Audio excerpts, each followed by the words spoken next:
అప్పుల బాధలు వెంటాడుతున్నాయా? అయితే 6 JVR వారి జాతిరత్నాలు ధరించండి. రైట్, బ్రేకింగ్ న్యూస్ వస్తున్నాం మనం టీవీ స్క్రీన్ పై. జంతర్ మంతర్ వద్ద కాక్రోచ్ జనతా పార్టీ అంటే సిజేపీ నిర్వహించిన నిరసనపై పార్లమెంట్లో కేంద్రం కీలక నిర్ణయం ప్రకటించింది. సో ఈ నిరసనలో 2873 మంది క్రిమినల్స్ను గుర్తించారని చెప్పింది. So facial recognition system and real time face అయితే ఆ సాంకేతికత ద్వారా నేర చరిత్ర కలిగిన వాళ్ళని మొత్తాన్ని గుర్తించారు. సో పార్లమెంట్కి సమర్పించిన ఒక లెటర్లో క్రైమ్ కుండ్లీ డేటాబేస్ ద్వారా 2402 మందిని గుర్తించామని అండ్ డోజియర్ రికార్డుల ద్వారా మరో 471 మందిని ఫైండ్ అవుట్ చేశామని చెప్పింది. సో నేరస్తుల్లో వివిధ నేరాలకు పాల్పడిన వ్యక్తులు ఉన్నట్లుగా చెప్పింది కేంద్రం. సో 101 మంది హత్యా కేసులతో, 62 మంది హత్యాయత్నం కేసులతో, మరి 284 మంది దోపిడీ అండ్ దొంగతనం సంబంధిత నేరాలతో సంబంధం కలిగి ఉన్నారని చెప్పింది కేంద్రం. అండ్ అత్యాచార కేసుల్లో నిందితులుగా ఉన్న 61 మంది, పోక్సో కేసులో ఉన్న 6గురిని గుర్తించామని కూడా చెప్పింది. అండ్ మరో 25 మంది మహిళలపై లైంగిక వేధింపులకు పాల్పడినట్టు కూడా ఆధారాలు ఉన్నాయని వాళ్ళపై కేసులు పెడతామని కూడా కేంద్రం చెప్తున్న పరిస్థితి. అండ్ ఆయుధాల చట్టం కేసుల్లో 229 మందిని, దొంగతనం కేసుల్లో 135 మంది, కిడ్నాప్ సంబంధిత నేరాల్లో 19 మందిని and narcotic drugs and psychotropic substances చట్టం కింద నమోదైన కేసుల్లో 67 మందిని గుర్తించారు. మొత్తం 1884 మందిని సో ఈ బిఎన్ఎస్ ఐపీఎస్ చట్టాల కింద పర్టికులర్గా ఉన్నారట. సో ఈ యొక్క డేటా మొత్తాన్ని ఫేషియల్ రికగ్నిషన్ యాప్ ఉంటుంది కదా, సో అయితే మనం అక్కడ ఎక్కడన్నా బయటకు వెళ్ళినప్పుడు బహిరంగ ప్రదేశాల్లో చాలా పెద్ద పెద్ద కెమెరాస్ ఉంటాయి. సో మనం ఏమనుకుంటాం, ఏదో లైట్లకు పెట్టారులే, లేదంటే అది మనల్ని ఏం చేస్తుందిలే అనుకుంటూ ఉంటాం. కొన్నిసార్లు తెలిసిన వాళ్ళనే తెలియని వాళ్ళని ఎవరైనా అంతే అనుకుంటారు. కానీ ఆ కెమెరా మీ యొక్క ఫేస్ని ఎంత టైట్గా జూమ్ చేస్తుందంటే దగ్గరకు వచ్చేంత వరకు కూడా అక్కడ ఉన్న పిన్ పిన్ టు పిన్ కనిపిస్తుంది అనమాట. సో అలాగే ఇప్పుడు ఈ యొక్క నిందితుల్ని, ఒక నేర చరిత్ర ఉన్నటువంటి క్రిమినల్స్ని మొత్తాన్ని పట్టుకున్నారు జంతర్ మంతర్ దగ్గర సిజేపీ. దాదాపుగా 5 రోజులు పట్టింది వీళ్ళకి, అంటే కేంద్రానికి ఒక నివేదిక ఇవ్వడం కోసం. అయితే యూనియన్ టెరిటరీ ఢిల్లీలో ఆ టెరిటరీ పోలీసులు ఎవరైతే ఉన్నారో వీళ్ళు 4-5 రోజుల పాటు చాలా జాగ్రత్తగా శ్రమించి అయితే ఉన్న సాంకేతికతను వాడుకొని ఆ ఫేషియల్ రికగ్నిషన్ యాప్ల ద్వారా, ఇంకా గతంలో ఉన్నటువంటి అయితే వాళ్ళ దగ్గర తీసుకున్నటువంటి పిక్స్ ఆధారంగా ఎఫ్ఐఆర్లు నమోదైనవి, ఐపీసీ కింద, ఇంకా బిఎన్ఎస్ఎల్ కింద, ఈ సెక్షన్ల కింద ఎవరైతే కేసులు నమోదు చేశారో వాళ్ళని మొత్తాన్ని దాదాపుగా 2800 మంది నేర చరిత్ర కలిగిన ఉన్న వాళ్ళు జంతర్ మంతర్ సిజేపీలో వీళ్ళు విధ్వంసం చేశారు. ఇప్పటికే చాలామంది అంటే ఆల్మోస్ట్ నీట్ ఎగ్జామ్ గురించి మాట్లాడుకుంటే సరే ఏ ప్రభుత్వం ఉందా, ఎవరున్నారా, పాలకులు, అసలు ఇదంతా మ్యాటర్ కాదు. నీట్ పేపర్ లీకేజ్ అనేది అత్యంత దారుణమైన విషయం. మోడీ గారు ఒక మాట అన్నారు, సో దీని వెనకాల ఎవరున్నామని సరే వదిలిపెట్టమని చెప్పారు. సో దానికి సంబంధించి ఒక ట్రాన్స్పరెంట్ ఎంక్వైరీ కొనసాగుతున్న నేపథ్యంలో అసలు ఆ రోజు ప్రొటెస్ట్ జరిగింది. దాదాపుగా 25 రోజులు 30 రోజులు ప్రొటెస్ట్ జరిగింది. ఈ ప్రొటెస్ట్లో చాలామంది విధ్వంసం క్రియేట్ చేయడం చూశారు.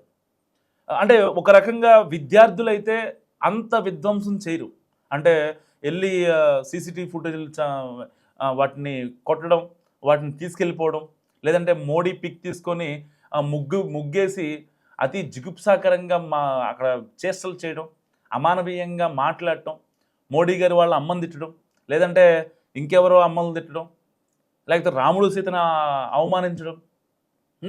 అక్కడ ఇంత డ్రాస్టిక్గా, ఇంత ఎక్స్ట్రీమ్గా డిస్ట్రక్షన్ అనేది ఉండదు. ఒకవేళ అక్కడ డిస్ట్రక్షన్ ఉంది అని తేలితే వెంటనే కేసులు పెడతామని చెప్పారు. సో అప్పుడు సిజేపీ ప్రతినిధులు ఏం చెప్పారు, ఎప్పుడైతే cockroach Janata party chief Abhijit ఈ నిరాహార దీక్షను ఎప్పుడైతే వదిలేస్తామని చెప్పాడో, సో వెళ్ళి వెంటనే కేంద్ర మంత్రులతో సమావేశమయ్యారు. అండ్ దాని తర్వాత బయటకు వచ్చిందో ఒక ప్రెస్ మీట్ పెట్టారు. ఏమనంటే, అక్కడ విధ్వంసం చేసిన వాళ్ళకి మాకు సంబంధం లేదు, అక్కడ విధ్వంసం చేసిన వాళ్ళకి కాక్రోచ్ జనతా పార్టీకి సంబంధం లేదు, మేము చాలా రాజ్యాంగం ప్రకారం మాత్రమే మేము అక్కడ ఒక ప్రొటెస్ట్ చేసాం, అండ్ దానికి సంబంధించి మా డిమాండ్స్ని మీరు యాక్సెప్ట్ చేస్తున్నారు కాబట్టి మేము ఈ యొక్క ప్రొటెస్ట్ని మేము వెనక్కి తీసుకుంటున్నాం, మేము వెనక్కి తగ్గుతున్నాం అని చెప్పి కంప్లీట్గా సిజేపీ వాళ్ళే ప్రతినిధులే వాళ్ళు ఒక మాట చెప్పిన పరిస్థితి. అండ్ దాని తర్వాత ధర్మేంద్ర ప్రధాన్ రాజీనామా, ఆ తర్వాత పబ్బులకి వెళ్ళిన వాళ్ళు పబ్బులకి వెళ్ళారు, క్లబ్బులకి వెళ్ళిన వాళ్ళు క్లబ్బులకి వెళ్ళారు, అండ్ ఫామ్ హౌస్లకి వెళ్ళిపోయిన వాళ్ళు ఫామ్ హౌస్లకి వెళ్ళిపోయారు.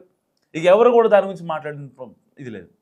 సో సీన్ కట్ చేస్తే ఇప్పుడు ఈ విద్యార్థుల ముసుగులో అయితే సరిగ్గా ఆ జంతర్ మంతర్ ప్రొటెస్ట్ అప్పుడు మోడీ ఒక వీడియో రిలీజ్ చేశారు. దీని వెనకాల ఎవరున్నా వదిలిపెట్టమని చెప్పి, ఒకటి నీట్ పేపర్ అండ్ రెండోది ఈ ప్రొటెస్ట్ వెనక ఎవరున్నా వదిలిపెట్టమని చెప్పి చాలా క్లియర్గా చెప్పారు. సో ఇలాంటి నేపథ్యంలో ఇప్పుడు వీళ్ళ వెనక అసలు ఎవరున్నారు, వీళ్ళకి ఫండింగ్ ఎవరు, అబ్దుల్ జునైద్ కావచ్చు, ఇలాంటి వాళ్ళు ఆ రోజు అక్కడికి వచ్చి వాళ్ళకి పానీపూరి ఇవ్వటం కావచ్చు, లేకపోతే వాళ్ళకి కొన్ని సర్వ్ చేసి ఎంత బాధపడిపోయారంటే అంత బాధపడిపోయారు. వీళ్ళంతా సంఘ విద్రోహ శక్తులు. పాపం జంజీకి తెలుసో లేదో తెలియదు, కానీ అక్కడికి వచ్చిన వాళ్ళు ఎవరైతే ఉన్నారో మనం మొదటి నుంచి మనం టీవీ వేదికగా మనం మొదటి నుంచి చెప్పుకుంటున్నాం. దాంట్లో 100 మంది విద్యార్థులు బయటకు వస్తే 50 మంది విద్యార్థుల్లా చెప్పుకునేవాళ్ళు 50 మంది విద్యార్థులు. ఇక్కడ బాధాకరమైన విషయం ఏంటో తెలుసా, జంతర్ మంతర్ దగ్గర జరిగిన ఇక్కడ బాధాకరమైన విషయం ఏంటో తెలుసా, జంతర్ మంతర్ దగ్గర జరిగినటువంటి ప్రొటెస్ట్లో చాలామంది విద్యార్థులకి గాయాలయ్యాయి.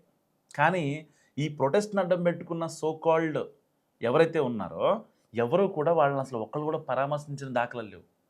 ఇప్పుడు వాళ్ళంతా వీడియోలు చేసి పెడుతున్నారు సోషల్ మీడియాలో. ఏమని, మా పిల్లాడు ఆ రోజున జంతర్ మంతర్ దగ్గరికి వెళ్ళి వాడికి ఇబ్బంది అయిందండి, ప్రభుత్వం కొంచెం పట్టించుకోవాలి మమ్మల్ని అని చెప్పి మాట్లాడుతున్న పరిస్థితి. అసలు అక్కడ ఇబ్బంది అయిన సిచ్యువేషన్ ఏంటంటే సీజేపీ వాళ్ళు వీళ్ళందరినీ ఇన్ఫ్లుయెన్స్ చేసేసి చాలా పెద్ద ఎత్తున చేద్దాం అనుకున్నారు. బాగానే ఉంది. నేను అక్కడికి వెళ్ళిన ప్రతి విద్యార్థిని తప్పనట్లేదు, చెయ్యాలి. రాజ్యాంగంలో మనకు ఆ హక్కు ఉంది. మన ఏదన్నా అంటే మనకు సంబంధించినటువంటి లోపాలు ఏమన్నా ఉంటే, లేకపోతే పాలనాపరంగా లోపాలు ఉంటే, మనకు రావాల్సిన న్యాయంగా మనకు రాని ఉంటే మనం ఆందోళన చేయాల్సిన బాధ్యత మన పైన ఉంది. ఎవరు అవునన్నా ఎవరు కాదన్నా రాజ్యాంగం మనకిచ్చిన హక్కు ఇది. సో అలాంటి నేపథ్యంలో వెళ్ళి చేయొచ్చు. కానీ ఎంతవరకు చేయాలి, ఎంతవరకు వెళ్ళొద్దు అనేది ఇక్కడ ఏదైతే ఆ విద్యార్థుల చాటున ఉన్నటువంటి రౌడీ మూకలు ఎవరైతే ఉన్నారో వాళ్ళంతా కూడా విధ్వంసం క్రియేట్ చేశారు. ఇప్పుడు almost cockroach Janata party chief Abhijit ఏమంటాడంటే, మళ్ళీ అంటే ఆల్రెడీ వాళ్ళు అంటే విధ్వంసం చేసిన వాళ్ళకి మాకు సంబంధం లేదని చెప్పారు. ఇప్పుడు మళ్ళీ ఒకవేళ ఎఫ్ఐఆర్లు ఏమన్నా క్రియేట్ అయితే మాత్రం మళ్ళీ మేము బంద్లు ప్రొటెస్ట్లు స్టార్ట్ చేస్తామని చెప్పారు. క్రిమినల్స్ అంటే మీకేం నొప్పి వస్తుంది నాకు అర్థం కావట్లేదు. ఒకవేళ అక్కడ ఉన్నది నేర చరిత్ర కాదు, లేకపోతే నిజమైన విద్యార్థులే, లేదంటే నార్మల్ పీపుల్ సామాన్యులు అనుకోండి. ఆల్రెడీ చెప్పింది కదా కేంద్రం, విద్యార్థుల మీద సామాన్యుల మీద మేము కేసు పెట్టమని చెప్పింది కదా. ఇంకా మీకు వచ్చిన ఇబ్బంది ఏంటి? అంటే మీరు ఎవరి కోసం అక్కడ వర్క్ చేస్తున్నారు? ఆల్మోస్ట్ అంటే రాడ్ రియాలిటీ మాట్లాడుకుంటే సీజేపీ తరఫున ఏదైతే నీట్ విద్యార్థులు 21 మంది చనిపోయారు పేపర్ లీకేజ్ ఘటనలో, 21 మంది కోసం కనీసం ఒక 2 నిమిషాలైనా మౌనం పాటించారా? లేదు. అండ్ దాని తర్వాత మీ ప్రొటెస్ట్ అయిపోయి ధర్మేంద్ర ప్రధాన్ రాజీనామా చేసిన తర్వాత పంజాబ్లో పేపర్ లీకేజ్ గురించి మాట్లాడితే సీజేపీ చీఫ్ అభిజిత్ దీప్కి ఏమన్నాడు? ఆగండి అన్నాడు. మళ్ళీ మాట్లాడా దాని గురించి? లేదు. అండ్ ప్రొటెస్ట్ మొత్తం అయిపోయిన తర్వాత ఎవరైతే అక్కడ నిజంగా గాయపడిన విద్యార్థులు ఉన్నారో వాళ్ళని గురించి కనీసం ఆలోచించారా? లేదు. అసలు వాళ్ళ ఊసే లేదు. చేతికి ఇది పెట్టుకొని నాకు హెల్త్ బాగాలేదు, నాకు ఫీవర్ వచ్చిందని చెప్పి కట్ చేస్తే పబ్లో ఉన్నాడు మనోడు. సో మీ పర్సనల్ విషయాల్లోకి ఎవరు రారు, అసలు ఇంటర్ఫియర్ అవ్వాల్సిన అవసరం ఎవరికి లేదు. కానీ మీరు ఒక ప్రొటెస్ట్ చేసి ఒక విజయం సాధించాలనే మోడ్లో ఉన్నప్పుడు మీ విజయానికి ఎవరైతే కారకులు ఉన్నారో, ఆ రోజు ఎవరైతే నష్టపోయారో వాళ్ళకి కనీసం మీరు వెళ్ళి ఆ పరామర్శ కానీ, లేకపోతే వాళ్ళని కలవటం కానీ, వాళ్ళని పిలిపించుకొని మాట్లాడటం కానీ ఇలాంటివి చేశారా? మీ యొక్క ధర్నాలకి, మీ యొక్క ఫుడ్లకి, మీ యొక్క ఫండింగ్లకి ఎక్కడి నుంచైనా వస్తాయి. వాళ్ళని కాస్త కూస్త వాళ్ళకి ధైర్యం చెప్పడానికి, ఎంతో కొంత వాళ్ళ ఫ్యామిలీస్కి ఆర్థిక సహాయం చేయడానికి, దానికి మాత్రం మీకు రావు. మీరు మాత్రం పెయిడ్ ఆర్టిస్టులు తీసుకొచ్చి మనం ఒక అమ్మాయిని చూసాం, చాలా తెగ వైరల్ అయింది సీజేపీ ప్రొటెస్ట్ అప్పుడు. మేబీ లాస్ట్ డే అనుకుంటా, అదే లాస్ట్ డే. ఆ రోజు ఆ అమ్మాయి వచ్చింది, కరెక్ట్గా ఢిల్లీ అవుట్స్కట్స్లో ఉంటుందట. పర్ డేకి 1225 రూపాయలతో ఆ అమ్మాయి అక్కడ ప్రొటెస్ట్ చేస్తుంది. ఒక రోజుకి 1200 రూపాయలు ఇస్తారంట ఆ అమ్మాయికి. అమ్మాయి చూడడానికి చాలా బాగుంది. ఒక షాపింగ్ మాల్లో పనిచేస్తుందట. ఆవిడే చెప్తుంది. ఎప్పుడైతే అక్కడున్న పోలీసులు ఏమన్నా అసలు నువ్వు స్టూడెంట్‌వా? నీట్ అంటే స్పెల్లింగ్ చెప్పు. అసలు నీట్ అంటే అబ్రివేషన్ చెప్పు అని మాట్లాడితే అసలు ఇక ఆ పరిసర ప్రాంతాల్లో లేదట. సో ఏంటి అంత త్వరగా పారిపోతుందని ఒక కానిస్టేబుల్ చేసి నీ సీసీటీవీ ఫుటేజ్ రికార్డ్ అయిందమ్మా. మీరు తర్వాత స్టేషన్‌కి రావాల్సి ఉంటదంటే, సార్ छोड़ दो सर मुझे छोड़ दो. నేను ఇట్లా షాపింగ్ మాల్‌లో పనిచేస్తా. పర్ డేకి 1225 రూపాయలు ఇస్తానంటే వచ్చా అని చెప్పి మాట్లాడిందంట.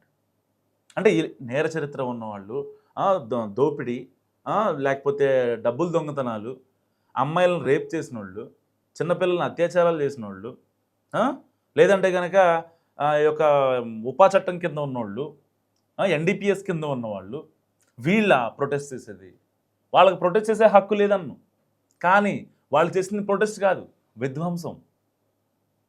అంటే ఆల్మోస్ట్ జంతర్ మంతర్ దగ్గర ఉన్న ఒక పెట్రోల్ పంప్‌లో వీళ్ళెళ్ళి లైటర్ పట్టుకొని నుంచున్నారు. ఎంత దారుణం, ఎంత హాస్యాస్పదం అసలు. అంటే ఒకళ్ళని రాజీనామా చేయడం కోసం, ఒకళ్ళ మీద బ్లేమ్ వేయడం కోసం మీరు ఎంతకైనా తెగిస్తారా? చేయలేదు. చేసుంటే ఎంత దారుణం ఉండేది. సో ఇలాంటివి ఒక నీట్ రాసే విద్యార్థికి ఇలాంటి ఆలోచనలు వస్తాయా? లేకపోతే కంప్లీట్‌గా నేర చరిత్ర ఉన్న వాళ్ళకి వస్తాయా? నేపథ్యంలో ఇప్పుడు కాక్రోచ్ జనతా పార్టీ మళ్ళీ ఒక స్టాండ్ తీసుకుంది. ఏమని? ఎట్టి పరిస్థితుల్లో వాళ్ళ మీద కేసులు పెట్టొద్దు, కేసులు పెట్టకుండా చూడాలంటూ మళ్ళీ ఒక డ్రామా క్రియేట్ చేస్తున్నారు.